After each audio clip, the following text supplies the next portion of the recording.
Salut et bienvenue sur la chaîne Débrouille et Survie au quotidien. Aujourd'hui, petite vidéo rapide sur la bibliothèque, entre guillemets survivaliste, plutôt la bibliothèque pour se débrouiller au quotidien, et puis pour apprendre un maximum de choses afin de devenir autonome. Alors voilà, ça c'est un petit zoom sur mes livres de cuisine, j'en ai un paquet. Je vais pas vous les présenter tous, hein, mais là le principe c'est de vous montrer un petit peu ce que j'ai dans la bibliothèque sans ouvrir les livres, sans faire de focus vraiment sur des livres en particulier. Ça pourrait être fait dans une prochaine vidéo. Alors, quel est l'intérêt d'avoir une bibliothèque fournie? Alors, certains diront, je suis survivaliste, je voudrais avoir une sorte de sanctuaire de ce qui existe en termes de connaissances, de littérature, etc., etc. En cas de fin du monde, j'aurais une sorte de bibliothèque d'Alexandrie chez moi. Bon, ce n'est pas vraiment mon cas ici, même si j'ai beaucoup de livres.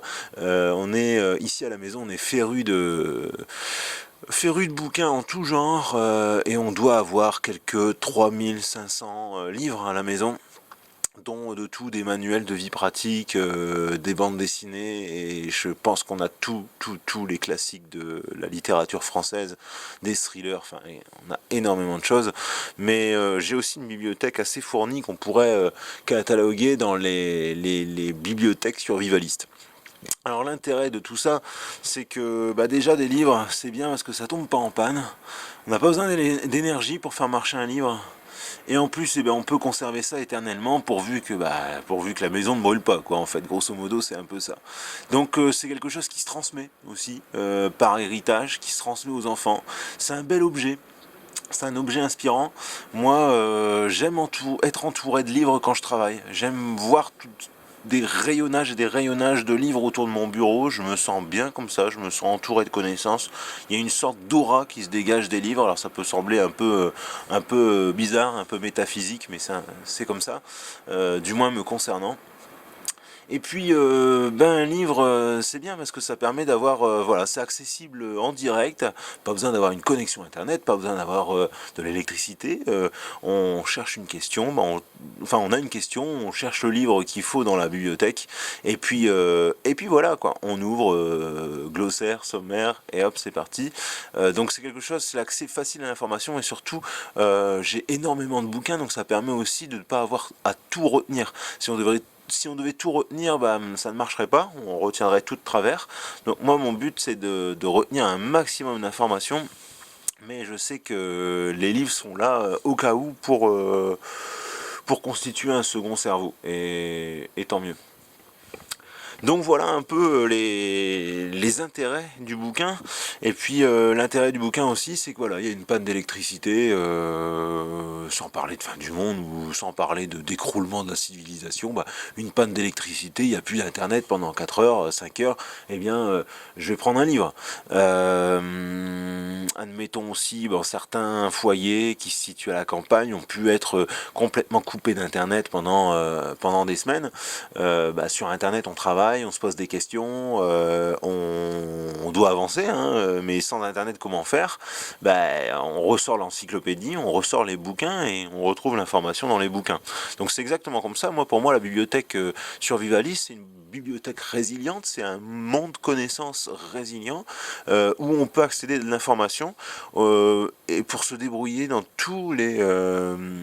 tous les contextes un peu de la vie, que ce soit la cuisine, l'alimentation, la conservation des légumes, le jardin, le bricolage, le survivalisme en général, etc., etc. Donc voilà, on va pouvoir commencer à faire un petit focus sur ces fameux bouquins. C'est un peu la poussière ici dans le grenier, veuillez m'en excuser. Alors premier livre, vous allez tous exploser de rire, c'est Bear Grylls. Bear Grylls, on me l'a offert, ou je me le suis offert. Bon allez, je vais l'avouer, hein, je me suis offert ce truc. C'est pas inintéressant, hein. C'est pas parce que c'est une star de la télé que c'est complètement inintéressant, mais je vois ça comme voilà, un livre détente avec des situations de survie dans la jungle, en Antarctique, etc. Bon, j'aurais pas à faire tout ça, j'aurais pas à voyager là-bas, donc de base, ce sont des connaissances qui me servent a priori à rien, mais ça c'est plus la littérature plaisir, au même titre que l'excellent livre Aventure et survie de Wiseman, qui est un classique en la matière. Ce sont des pavés de 500 pages qui expliquent voilà, l'aventure à travers le monde, les situations de survie, comment faire un cabane, feu, collecter de l'eau, etc. C'est super sympa pour celui qui voyage, qui est un peu baroudeur ou qui fait un peu de bushcraft. Moi, je vois ça comme une littérature plaisir. Parce que bon, je vais pas avoir à appliquer ne serait-ce que 5% de ses connaissances. Mais pourquoi pas. S'orienter, là aussi, donc on n'est pas dans la survie pure, mais quand même dans la nature, le principal c'est de retrouver son chemin. Là ça me concerne plus parce que je randonne beaucoup plus. On a déjà eu des randonnées qui tournait un petit peu au vinaigre à cause de problèmes d'orientation, et il faut savoir, je veux dire, toute personne qui part dans la nature devrait pouvoir s'orienter avec le cadran de sa montre, avec le soleil, avec une multitude de techniques en cas de voilà, au cas où il serait perdu et n'aurait pas de carte ni de boussole. Donc excellent bouquin. Hop, en termes de survie pure, eh bien l'excellentissime Rue Barbare de Vol West et de Piero San Giorgio. Là, on est dans la survie urbaine. La majorité des populations françaises et mondiales vit en ville. Et c'est bien d'avoir des petits livres sur comment vivre à la campagne, mais la majorité des personnes vivant en ville, eh bien, il faut pouvoir s'adapter au contexte, savoir trouver de la nourriture, évacuer ses eaux usées, avoir de l'énergie, essayer d'affiner sa préparation entre guillemets survivaliste. Donc c'est un livre excellent que que je recommande à tout le monde, pour celui qui ne l'a pas, mais bon, je suppose que vous l'avez déjà quasiment tous lu. Dans la même veine, Piero San Giorgio, Survivre à l'effondrement économique. Donc ça a été écrit en 2011, c'était une sorte de roman d'anticipation sur ce qui allait nous arriver en 2020. Alors je vous parle pas que de Covid, je vous parle de crise économique qui allait arriver. Donc là, il y a 10 ans, je vous aurais dit que c'était un livre un peu d'anticipation, non pas science-fiction, au sens science-fiction, mais plutôt ça s'approchait de la futurologie, mais c'était appuyé sur des faits et on expliquait bien que voilà, c'était pas un exercice divinatoire, mais voilà, Piero San Giorgio s'appuie sur des rapports économiques, sur l'analyse de certains économistes. Et voilà, donc je pense qu'il avait un peu raison. Là maintenant, on est plus sur un livre d'histoire, parce que tout ce qui se dit dans le bouquin commence à arriver de manière assez forte. Il y a aussi dans ce bouquin, alors on ne parle pas juste de crise climatique, énergétique, économique, etc. On parle également de préparation. Excellent, excellent, franchement. Un classique, mais bon, je le présente quand même. NRBC, toujours Piero San Giorgio, alors j'espère ne pas avoir à affronter ce genre de situation, je l'ai lu en entier, donc c'est Chris Millennium et Piero San Giorgio. NRBC, survivre aux événements nucléaires, radiologiques, biologiques et chimiques. Bon, ça permet d'affiner ses connaissances sur ces risques, parce qu'on parfois on a tendance à les exagérer, parfois on a tendance à voir ça comme quelque chose qui est un peu la fin du monde ou l'Armageddon, alors que ce n'est pas forcément vrai. On pense qu'on ne peut pas se protéger de ce genre de risque, alors que si. Donc voilà, ça permet de faire un focus sur ce qu'est vraiment ce risque et comment s'en prémunir.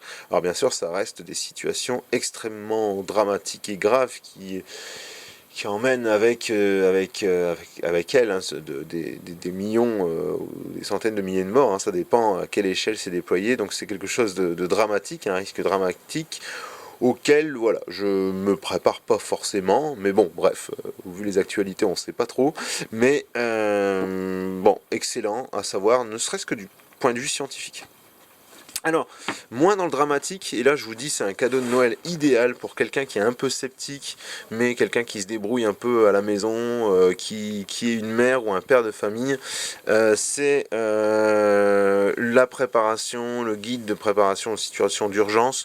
C'est une américaine et qui a écrit ça. Voilà, c'est Cathy Harrison. Donc c'est un livre vraiment super bien fait, sans parler de fin du monde, sans parler de d'écroulement de la civilisation, mais on va parler voilà, de risques de la vie les plus courants, comme même la perte d'un emploi ou d'autres situations hein, vraiment même plus graves, mais avec voilà, une présentation très sympa, très colorée, très do it yourself, vous voyez. Donc un excellent livre un peu qui ne fait pas vraiment survivaliste pur et dur, mais qui permettra vraiment de faire rentrer certaines personnes dans cette logique de préparation assez facilement. Voilà, ça c'est vraiment, j'ai adoré, et je l'ai montré aussi à ma conjointe qui a préféré bien entendu lire ce livre-là qui était beaucoup plus doux on va dire, mais qui était quand même très fourni en informations, plutôt que lire ce genre de littérature, quoi. Bon, c'est peut-être un aspect plus féminin du coup. Hop. Autre truc, bon, le petit guide de survie en camping, bon ça c'était les collections, je l'ai ici, mais bon ça m'a pas trop servi parce que c'est des savoirs très sommaires, ça c'est des collections de nature et découverte. Alors dans le registre autodéfense, j'en ai qu'un. Pour se défendre, pour se préparer un peu. Hein. Je suis pas fanat d'autodéfense et de littérature à ce sujet. J'ai préféré acheter un livre qui était un concentré de choses à savoir. Donc j'ai pris Protégor, alors je l'ai même pas acheté ce Protégor là. Quand le livre est sorti, je sais plus si c'était en 2011 ou 2012, il y avait un concours. J'ai remporté le concours. Et du coup, Guillaume Mourel et Frédéric Boismatch, j'arrive jamais à prononcer, m'ont envoyé ce livre et franchement je les remercie parce qu'il est toujours dans la bibliothèque depuis 10 ans. Maintenant il a été, il y a une version plus grande, en plus gros volume, et ça a été aussi remanié avec d'autres apports, donc il y a une nouvelle version qui existe, mais là c'est l'ancienne version, la première, qui est vraiment très sympa sur l'autodéfense voilà, en situation réelle, défense du domicile, self-défense, survie urbaine, sécurité personnelle. Bon, on passe en revue énormément de choses avec des professionnels reconnus. Je vous invite à aller voir leurs réseaux sociaux, Protégor. Autre bouquin essentiel, le manuel de la vie sauvage de Alain Saury. Alors ça, on le trouve facilement, hein, Nature et découverte par exemple, ou bien autre. Alors là, c'est un gros pavé, un peu à l'ancienne, vous voyez, on va avoir des plans pour tout faire, pour chasser, pour pêcher, pour entretenir le linge à l'ancienne. C'est un super bon bouquin. Alors, si vous avez des problèmes de vue, je vous conseille la grande version, la version vraiment 24 x 32 je pense, où c'est écrit beaucoup plus gros, parce que là il faut vraiment, on se pète la rétine dessus, notamment moi. Mais voilà, on a vraiment énormément d'informations. Bon, c'est distingué ici, hein, de toute façon, à comprendre et prévoir le temps, donc la météo, marcher, s'orienter, se chauffer, boire, et trouver de l'eau, cueillir, replanter, apprivoiser ou chasser et pêcher, cuisiner, conserver, se loger, se vêtir, fabriquer, soigner et sauver, se nourrir subtilement. On est sur vraiment un guide de la vie à l'ancienne et de la vie post-apo, quoi, si post-apocalyptique. Mais excellent, franchement je l'ai lu en entier et ça permet d'avoir de solides informations, de solides connaissances à ce sujet-là. Alors, maintenant les premiers secours. Donc j'ai toute une collection aussi de bouquins sur les gestes qui sauvent, que j'ai lu attentivement et que j'ai complété avec une formation PSC1 déjà. Donc ça c'est la première base, toujours se former. Moi la formation PSC1 pour le boulot j'en ai besoin. Donc je la renouvelle tous les 2 ans. Mais bon, j'entretiens un peu les connaissances au sujet des urgences, des premiers secours, des gestes qui sauvent. On est souvent les premiers à intervenir dans des situations d'accident, enfin accident professionnel, accident de la route, accident domestique. Donc voilà, je veux savoir agir. Et donc on n'a jamais assez d'informations. Il faut sans cesse se faire un petit récap. Et j'ai plein de bouquins que j'ai lus et relus, des bouquins parfois très anciens, donc ça c'est des bouquins des années 80, manuel pratique de secourisme, là quand même c'est un vieux truc, hein, premier secours, premier soin, j'aime bien ce genre de petit bouquin aussi qui tient facilement dans une poche. Et puis voilà, urgence, mode d'emploi, Dr Patrick Bowen, il y en existe plein, hein. Voilà, j'ai aussi précis de la médecine pratique et d'hygiène navale, donc ça c'est des trucs plutôt soins, santé, soins. J'aime bien connaître aussi dans des milieux assez particuliers comment ça se passe, et là c'est des vieux bouquins un peu d'école militaire, donc ça je conserve aussi.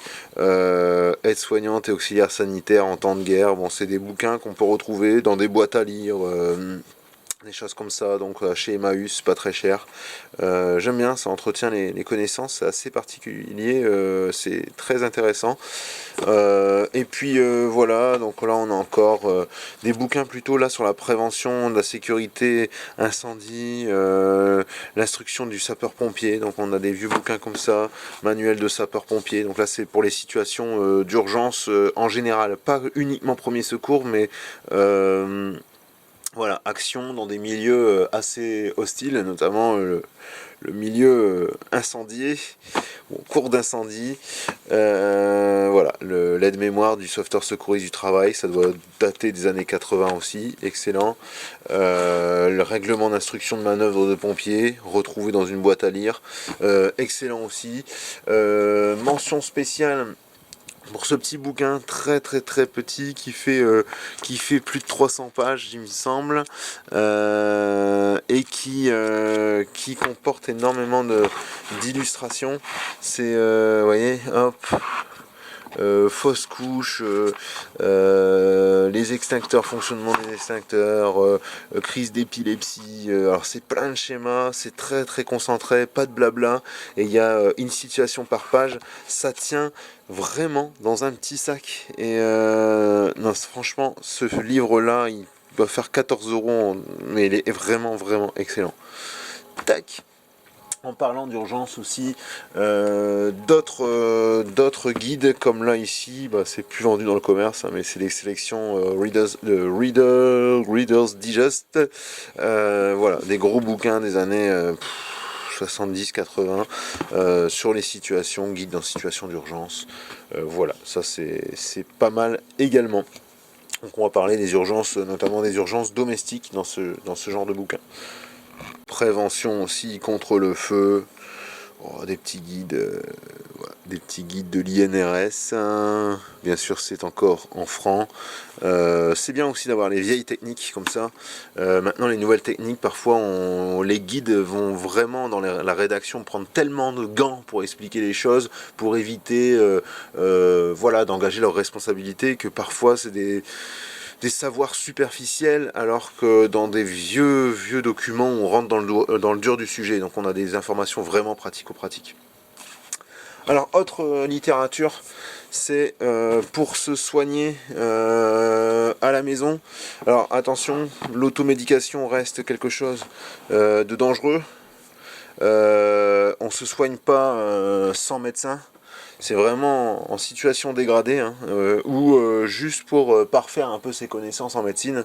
Mais voilà, c'est toujours utile d'avoir un petit peu de documentation, comme là le Petit Docteur, un vieux bouquin bien épais, une collection en je sais plus combien de tomes, c'est le dictionnaire marabout de la médecine. Excellent pour moi aussi. Et puis pour les médications plutôt maison, bah, les livres de ce style là, les 1001 remèdes de maison, bah là ici voilà, la bonne santé au quotidien, avec des sortes de remèdes curatifs ou préventifs naturels. Bon, j'ai pas mal de bouquins dans ce style-là. Après, j'ai forcément aussi voilà, le livre, un petit peu l'encyclopédie de l'homéopathie. Bon, après, comme je disais dans d'autres vidéos, on y croit, on n'y croit pas. Peut-être que je suis dans le faux, peut-être que c'est une pseudo-science, mais quand ça marche pour moi, eh bien, je m'en fous.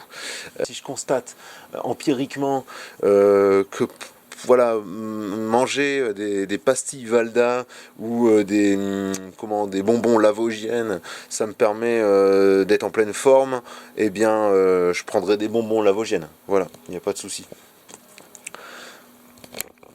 Un peu généraliste qui traite de tout et n'importe quoi, mais tout plein d'informations qui peuvent être utiles. Là ici par exemple, l'eau à la maison, mode d'emploi écologique, la construction en bois. Bon, je travaille dans le secteur naval, je conduis des bateaux, voilà, le guide de la construction en bois, notamment des embarcations fluviales ou même maritimes en bois. Voilà, très utile dans mon milieu ou entouré de rivières. La pêche, notamment guide de pêche, information aussi qui peut servir dans mon milieu. Voilà, pêche en eau douce, et je pense qu'il y a aussi un peu de pêche en mer là-dedans. Donc ça c'est ma prochaine lecture. J'aurai ici le permis de chasser, c'est pas du tout une édition réactualisée, mais ça me permet d'avoir des connaissances sur les fusils, les chocs, les calibres, sur les espèces, qu'on a le droit ou pas le droit de chasser, les techniques de chasse, etc. Donc c'est les vieux bouquins. Je ne suis pas chasseur, mais j'aime avoir des connaissances en termes de chasse. Encore un bouquin de pêche, voilà, ça c'est voilà, des techniques en mer et en rivière. J'ai horreur du poisson. Je ne pêche pas moi-même, mais je suis dans un milieu où on parle tellement de pêche, où on a... Voilà, la pêche est omniprésente, donc il vaut mieux, ne serait-ce que pour socialiser, avoir des solides connaissances en termes de pêche, et puis des connaissances qui pourront servir un jour ou l'autre, n'importe comment, ne serait-ce que voilà, des parties de pêche avec mon fils, apprendre à pêcher, ça fait partie aussi la transmission des compétences, des connaissances de père en fils, un peu type, quoi, on va dire. Hein. ABC de la voile, je ne fais pas de voile, mais je suis dans le milieu, voilà, plutôt bateau, donc je m'intéresse également aux voiliers et aux techniques de voile. À la maison, je souhaite bricoler des vieux bouquins sur le bricolage, donc le manuel du bricolage, rénover son intérieur, tout ça c'est très utile pour les travaux à la maison. J'en ai un paquet comme ça, hein. Voilà, réparer, nettoyer, rénover, 1001 secrets du bricolage, les bons gestes du bricolage dans des bons gros livres bien épais. J'en ai encore d'autres, hein, le savoir-faire au quotidien avec les astuces à la maison, trucs et astuces. Encore un guide des Readers, enfin Reader's Digest, en sélection Reader's Digest, un vieux bouquin sur le dépannage, les réparations domestiques. Là j'ai une grosse mallette achetée à Emmaüs, manuel complet du bricolage, où on va voir l'électricité, les matériaux, le travail du fer, le travail du bois, etc. etc. Donc ça c'est vraiment très utile, et j'en ai fini avec cette section. Autre section, c'est plus la bouffe. Comme je disais, j'ai plein de manuels de cuisine en tout genre, comment faire ses bocaux, etc. Et puis voilà, des bouquins très spécifiques sur comment on fabrique du pain, avec des recettes, avec des techniques. Tout ça, c'est très utile aussi. Je vais pas vous faire un déballage de mes revues de cuisine, ni de mes bouquins de cuisine, mais ça fait partie aussi forcément de la préparation. Donc tout ce qui va toucher la conservation, l'alimentation, les recettes de cuisine, etc., etc. Tout ce qui touche la bouffe, je garde, je stocke. Si on va en citer que quelques-uns, mais beaucoup de livres sur la faune, la flore, voilà, les oiseaux du jardin, les animaux et plantes de nos régions, donc toujours avoir forcément un bouquin qui s'y prête, hein. Là forcément moi ça sera la faune française. J'ai aussi la faune qui est très spécifique à ma région, les bouquins voilà, sur la faune et bien sûr la flore, hein, parce que là ici on va parler de fleurs, on va parler d'arbres, on va parler de plantes comestibles, on va parler de champignons. Donc quelque chose qui s'adapte à notre environnement, voilà, les meilleures plantes du jardin, le guide des arbres, et puis voilà, cuisiner les plantes sauvages, super bouquin également.